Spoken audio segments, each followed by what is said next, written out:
hadis Nabi SAW, riwayat Imam Muslim.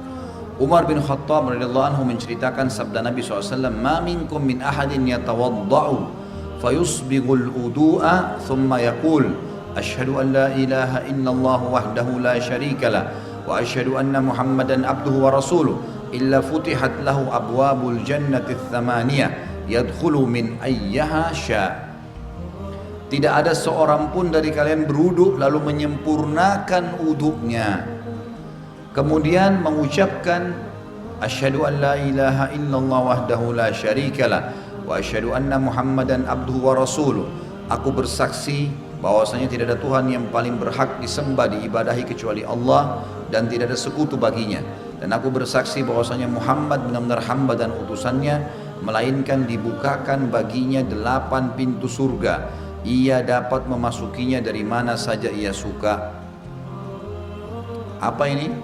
Wudu, hanya wudu terus syahadat. Kenapa malas wudu? Ini yang masih malas wudu kalau mau tidur nih, siapa ini? Hah? Kenapa malas wudu mau tidur? Wudu, Nabi SAW suruh. Dalam sebuah hadis dikatakan, kalau seseorang hamba tidur dalam keadaan bersuci, wudu, maka Allah akan titipkan bersamanya malaikat di ranjangnya, yang setiap kali dia bergerak, malaikat itu mengatakan, ya Allah ampunilah dia. Balik kiri kanan lagi tidur kita nggak sadar, malaikat minta, ya Allah ampuni, ya Allah rahmati. Dan Allah akan mudahkan dia kalau mau tidur, kalau tidur wudu itu mau bangun sholat malam Allah bangunin, mau bangun sholat subuh Allah bangunin. Kenapa nggak mau wudu nih?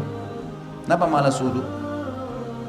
Wudu ini kalau disempurnakan, diikuti dengan syahadat saja, habis itu masuk dari 8 pintu surga yang mana dia mau. Berapa menit tuh wudu? Balasannya bisa pilih pintu surga, ya Allah yang ke-8 deh saya mau masuk nanti di akhirat. Hanya wudu.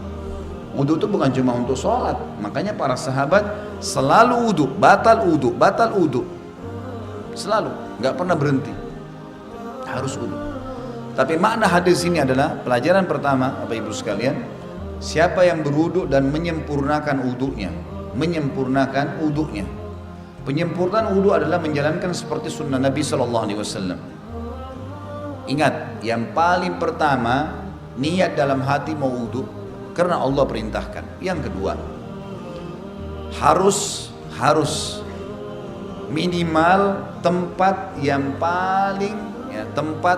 paling standar, minimal ya. Seperti misal wudu itu pergelangan tangan yang diperintahkan. Ini pergelangan tangan. Ini batas minimal.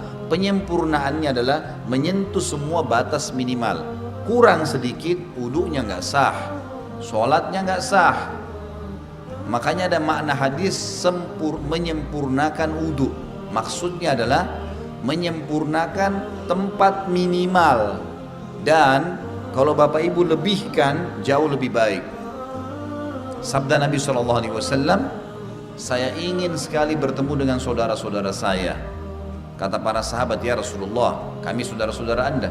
Kata Nabi SAW, bukan, kalian sahabat-sahabatku, saudara-saudaraku yang datang nanti sepeninggalku, kita ini semua. Lalu sahabat faham, mereka berkata, ya Rasulullah, bagaimana Anda bertemu dengan mereka? Bagaimana Anda bisa mengenal mereka nanti? Karena ketemunya di hari kiamat. Kita ketemu dengan Nabi SAW kapan? Di hari kebangkitan, mahsyar. Bagaimana Anda mengenal mereka sementara Anda tidak mungkin kenal mereka, tidak pernah ketemu, mereka juga tidak pernah ketemu dengan Anda? Kata Nabi SAW, sungguh dari tempat-tempat wudunya umatku akan keluar cahaya yang terang, dan tidak ada itu pada umat yang lain. Makna juga daripada hadis ini kata ulama adalah wudu itu hanya ada pada umat Muhammad SAW. Makna hadis itu karena dikatakan akan keluar cahaya dari tempat-tempat wudunya umatku. Maksudnya kalau umat-umat lain juga ada wudunya, berarti keluar cahaya juga. Sudah dibedain. Kata Nabi SAW, keluar nanti dari tempat-tempat wudu kita keluar cahaya semuanya.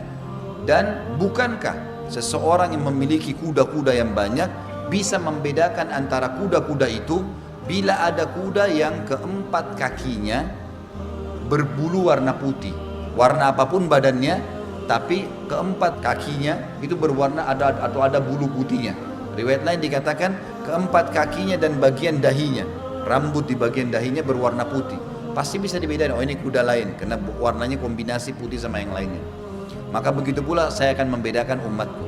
Dalam riwayat lain, riwayat Sahih, riwayat Bukhari juga, kata Nabi SAW, lanjutan hadis tadi, dan siapa yang bisa memanjangkan jamahan uduknya supaya cahayanya memanjang, maka lakukanlah. Disunnahkan lebihan, misal minimal tadi pergelangan, lebihkan. Minimal wajah seperti ini maka dilebihkan sampai di bawah dagu. Kemudian siku, ini batas minimal, lebihkan sampai di lengan. Batas minimal kaki, mata kaki, lebihkan sampai ke betis, gitu kan. Dan boleh wudhu pada saat orang lagi mandi, di kamar mandi tidak pakai pakaian boleh, asal bukan di tempat umum, insya Allah nggak apa-apa. Lah iya, kamar mandi kita sendiri ada pintunya tertutup nggak ada masalah. Karena pernah ada yang bilang gitu, Ustadz boleh nggak saya wudhu sementara saya mandi, atau saya harus tutup dengan sarung atau handuk? Kalau sendirian nggak ada masalah, nggak ada larangan di situ. Nah kita boleh. Nah pada saat itu justru kesempatan melebihkan. Siku bisa dilebihkan, mata kaki bisa dilebihkan, kan bisa dilebihkan gitu kan, kesempatan pada saat itu.